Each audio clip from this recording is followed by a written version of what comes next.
उत्तर प्रदेश की सियासी हवा में एक नई हलचल, जहां अखिलेश यादव ने अपने पीडीएफ फॉर्मूले से जाति समीकरण साधने की कोशिश कर रहे थे। वहीं योगी सरकार के मंत्री डॉक्टर संजय निषाद अब मझुआ समाज को लेकर संवैधानिक अधिकार रथ यात्रा के जरिए एक नई कहानी लिखने निकले हैं।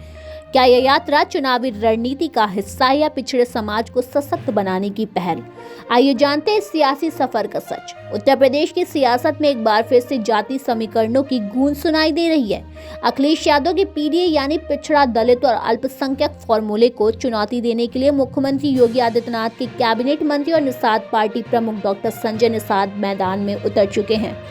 डॉक्टर संजय निषाद ने घोषणा की है कि उनकी पार्टी जल्द ही संवैधानिक अधिकार रथ यात्रा शुरू करेगी। इस यात्रा का उद्देश्य मझुआ समाज और अन्य पिछड़ी जातियों को विकास की मुख्य धारा से जोड़ना है और यह यात्रा उत्तर प्रदेश के 18 मंडलों से गुजरेगी और प्रदेश के 200 मझुआ समाज बहुल विधानसभा सीटों को कवर करेगी।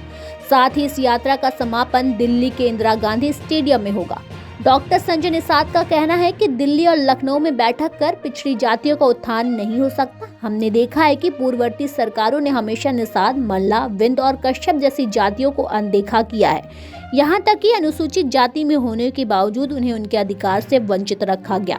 लेकिन अब समय बदल चुका है। डॉक्टर संजय निषाद ने बताया कि उनकी इस यात्रा का मकसद समाज के गरीब और वंचित लोगों को सरकारी योजनाओं का लाभ पहुंचाना है। उनका दावा है कि मुख्यमंत्री योगी आदित्यनाथ के निर्देशन में इससे पहले भी 50 जिलों में ऐसी पहल की जा चुकी है, जहां सरकारी योजनाओं को जमीनी स्तर पर उतारा गया। अखिलेश यादव का पीडीएफ फॉर्मूला जहां पिछड़ी जातियों को साधने की कोशिश कर रहा था, वहीं बीजेपी और निषाद पार्टी का यह कदम सियासी तौर पर पीडीए को चुनौती देने के रूप में देखा जा रहा है।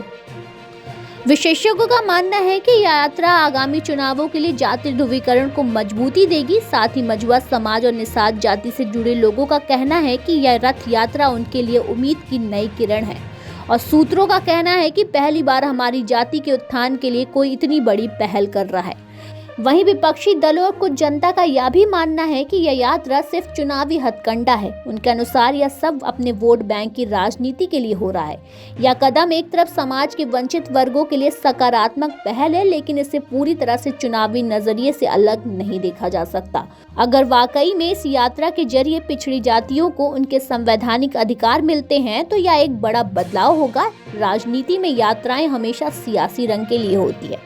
अब यह देखना है कि निषाद पार्टी की यह रथ यात्रा क्या केवल चुनावी मोहरा बनेगी या फिर सच में पिछड़े समाज को मुख्य धारा में लाने का जरिया बनेगी।